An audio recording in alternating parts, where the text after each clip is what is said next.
culto de adoração, culto de libertação, onde nós vamos estar orando pelos irmãos, onde nós vamos estar entrando na presença de Deus juntos em oração. Mas nós não podemos começar esse culto sem antes olharmos para a palavra. É daqui que vem o direcionamento de Deus para as nossas vidas. A palavra de Deus é o trilho sobre o qual nós temos que caminhar. Um trem fora do trilho, ele não anda. Assim é o crente que não caminha em cima da palavra. Então a palavra é o trilho que faz com que as nossas vidas se encaixem na direção certa e a gente possa seguir adiante e chegar onde nós precisamos chegar. Então o ano começou, né? E as lutas que nós temos que enfrentar, nós não sabemos ainda quantas são, qual o tamanho de cada uma delas, quais são os problemas que nós vamos ter que encarar em 2023, mas eu sei que mais importante do que saber essas coisas é sabermos que Deus estará conosco, é saber que a presença de Deus é real nas nossas vidas. E aqui no livro do profeta Isaías, no capítulo 6, versículo 1 diz assim: no ano em que morreu o rei Uzias, eu vi também ao Senhor assentado sobre um alto e sublime trono, e a cauda do seu manto enchia o templo.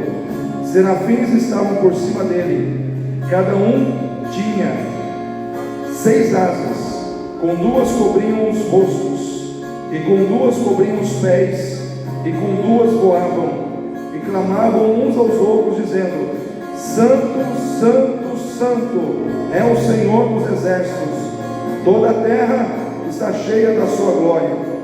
E os umbrais das portas se moveram à voz do que clamava, e a casa se encheu de fumaça. Então disse eu: ai de mim, pois estou perecendo, porque sou um homem de lábios impuros, e habito no meio de um povo de impuros lábios. Os meus olhos viram o Rei, o Senhor dos exércitos. Porém um dos serafins voou para mim, trazendo na sua mão uma brasa viva, que tirara do altar com uma tenaz, e com a brasa tocou a minha boca, e disse: eis que isso tocou os teus lábios, e a tua iniquidade foi tirada, e expiado o teu pecado. Depois disso ouvi a voz do Senhor que dizia: a quem enviarei? E quem há de ir por nós? Então disse eu: eis-me aqui, envia-me a mim. Envia-me a mim. Esse texto, irmãos, fala do momento quando o profeta Isaías, ele entra na casa do Senhor, ele entra no templo, no momento em que ele estava triste, porque havia morrido o rei Uzias, que era o rei de toda a nação de Judá. E ele entra ali naquele templo com o coração apertado, porque ele também era primo do rei. Então a pessoa que morreu era um rei, era quem governava todo o reino, e ainda tinha um vínculo de parentesco com o profeta, era seu primo. Então ele chega diante de Deus, ele chega no templo com o coração doído, com o coração apertado, com o coração triste, mas buscando a Deus. Como é que está o seu coração hoje? O seu coração hoje está triste? O seu coração está apertado? O seu coração está alegre? O seu coração está em paz? O seu coração está desassossegado, inquieto? Como que está o seu coração? Eu não sei como está o seu coração, a não ser que Deus me mostre o seu coração. Eu não sei como ele está, mas o coração de Isaías estava assim, triste, apertado, preocupado. Eu pergunto para os irmãos: é fácil a gente ficar preocupado? Sim ou não? É fácil ou não é fácil ficar preocupado? Qualquer coisa preocupa a gente. Qualquer coisa vem muitas vezes para tirar o nosso sossego, a nossa paz. Então o coração do profeta estava inquieto, triste, preocupado. Talvez no seu coração exista uma preocupação nessa noite. Chegou agora o Rodrigo e a Luana. Eu sei que no coração deles tem uma preocupação com um menino de 10 anos que está internado no hospital. Como chegou o teu coração aqui hoje? Então o coração de Isaías estava assim, preocupado. Por que ele estava preocupado? Porque com a morte daquele rei, poderia surgir ali no reino uma crise política, uma crise financeira, uma crise administrativa, porque aquele rei, ele governou durante muitos anos aquele país, e era um rei bom, foi um rei que reinou comprometido com Deus, fez muitas coisas boas pelo reino, fez muitas coisas boas pelo povo, mas de repente aquele governante morre, e aí ele começou a ficar preocupado, porque a segurança que ele tinha no seu coração, em função do governo daquele homem, agora acabou, porque o homem morreu.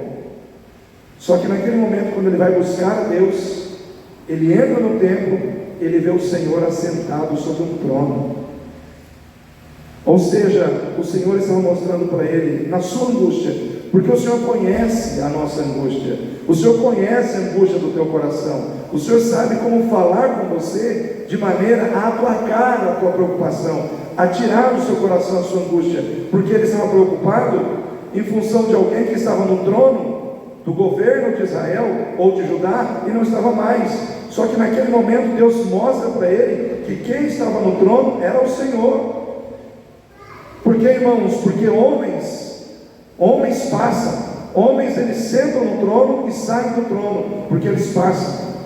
Vem presidente, vai presidente, vem outro no lugar, e assim a vida vai, porque eles não conseguem permanecer no trono, ou saem do trono porque outro entra no lugar, ou sai do trono porque morre. Mas eu quero dizer uma coisa para você: Deus nunca sairá do trono, Ele está no trono eternamente. Naquele momento Deus estava dizendo para Isaías: Isaías, o homem não está no trono, mas eu continuo no trono, eu estou no trono, eu estou no governo. Acalma o teu coração, acalma o teu coração, porque eu, o Senhor teu Deus, estou no trono, governando todas as coisas na sua vida e na vida do meu povo. Então eu quero dizer para você, nesse ano de 2023, eu não sei se o seu coração está preocupado com essas questões relacionadas ao Brasil, questões políticas, questões que podem trazer preocupação à nossa vida. Eu quero dizer para você, querido, não se preocupe, porque Deus está no trono. Deus está no trono. E a visão que transforma a nossa vida é a visão que traz paz ao nosso coração, mediante a revelação do governo soberano de Deus sobre as nossas vidas. Existe um Deus governando todas as coisas. Existe um Deus governando do céu as coisas aqui na terra. Então, irmãos, ainda que os homens falhem, ainda que os homens se desviem dos propósitos corretos em relação àquilo que eles deveriam fazer, Deus está governando. Deus não deixa as coisas acontecerem de maneira que o mal prevaleça, né? No final, o bem sempre vence, porque o poder maior está com Deus. Amém? Quem pode dizer amém bem forte aí? Amém. No final de tudo, irmãos, o mal nunca vai prevalecer. Por quê? Porque Deus é a representação máxima de todo o bem. No final, o bem sempre vencerá. Por quê? Porque o Senhor está no trono. Ele está no trono.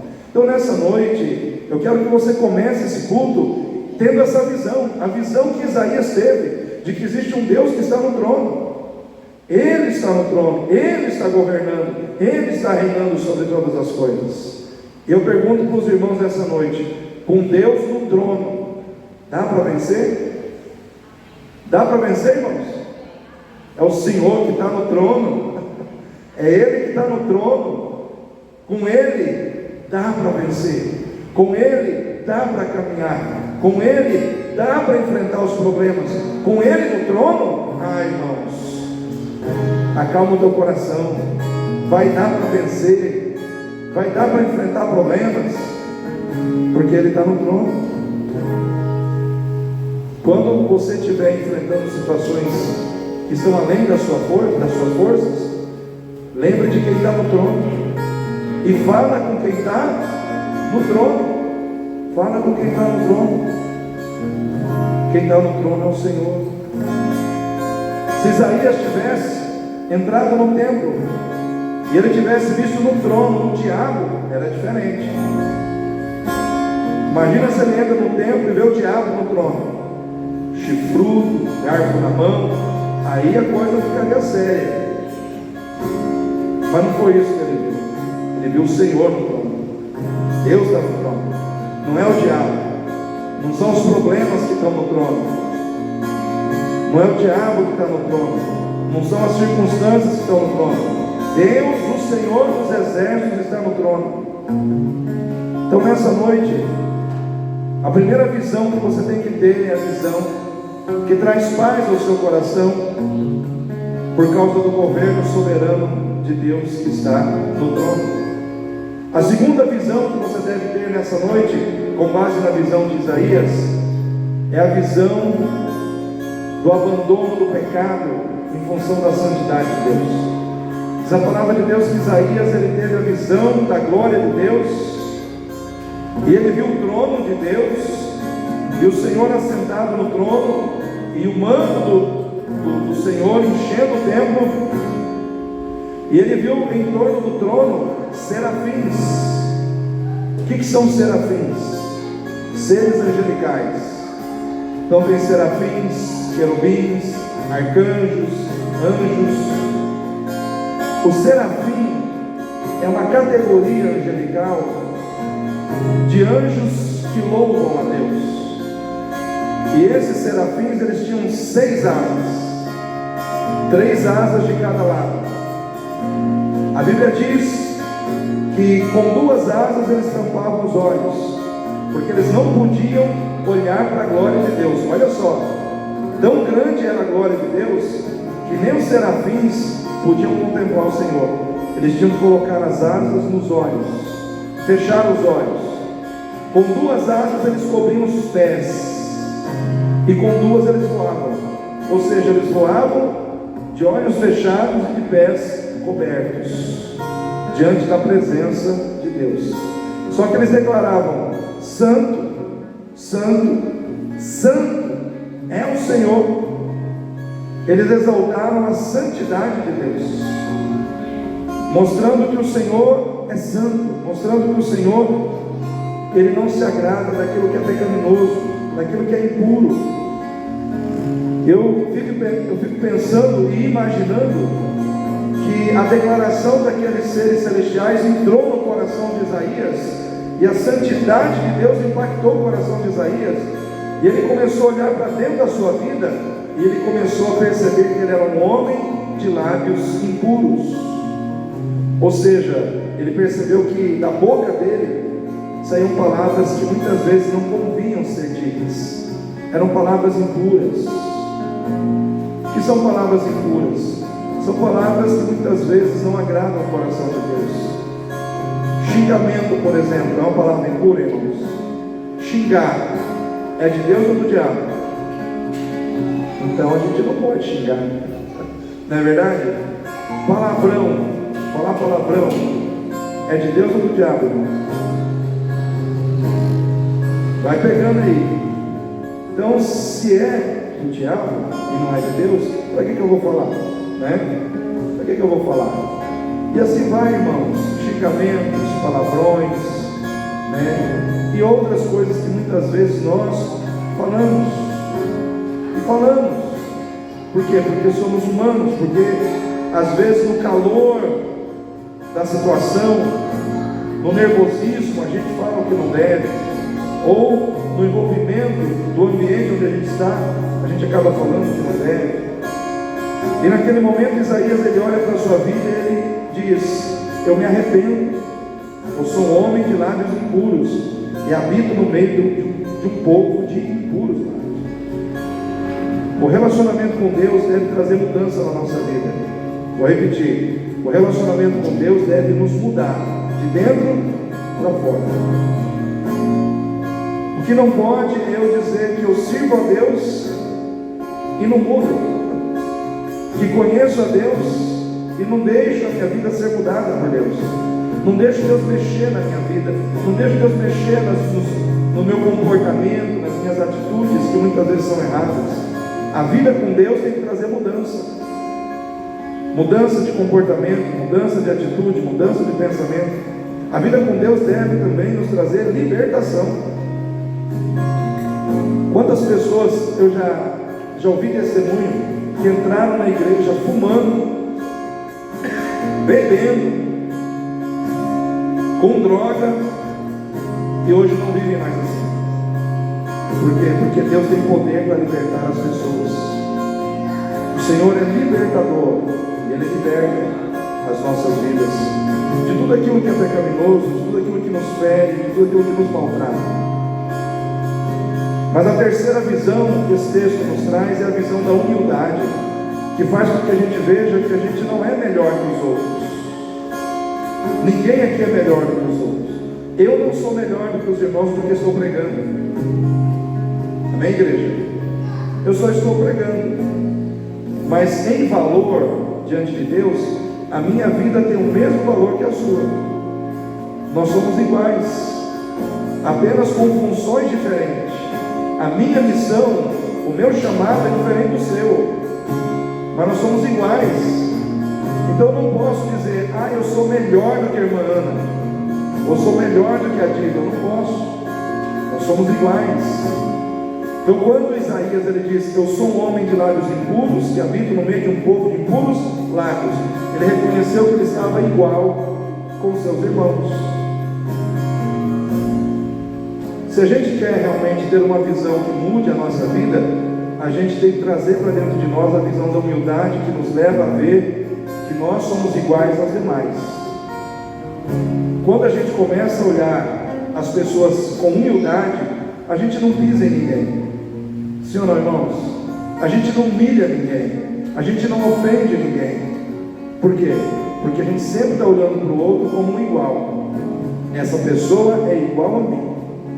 Então você não ofende, você não humilha, você não ofende, você não pisa naquela pessoa. Então, quem está em Cristo, aprende de Cristo. E Jesus diz, aprendei de mim, que sou manso, e o que, irmãos? Humilde de coração. Sou manso e humilde de coração. Então Jesus era manso e humilde de coração. Então assim nós também devemos ser, mansos e humildes de coração. Mas a última visão que esse texto nos revela é a visão do serviço a Deus de forma voluntária. Tudo que nós precisamos fazer para Deus com gratidão. Isaías estava grato ao Senhor porque antes dele ter a visão do serviço a Deus de forma voluntária, por amor, ele viu a provisão de Deus para o seu pecado. Diz a palavra que quando Isaías disse que ele tinha lábios impuros, o Senhor mandou um anjo pegar uma tenaz, uma brasa viva, passar nos seus lábios e purificar os lábios de Isaías. Então a purificação vem do Senhor. É Ele que purifica a nossa vida. Hoje o que purifica a nossa vida não é uma brasa, é o sangue de Jesus, que foi derramado na cruz do Calvário. Quando nos colocamos debaixo desse sangue, o sangue de Jesus nos purifica de todo pecado. E quando nós entendemos isso, nasce no nosso coração gratidão a Deus. Gratidão a Deus. E no momento em que o Senhor purificou a vida de Isaías, o Senhor fez uma pergunta: a quem enviarei e quem há de vir por nós?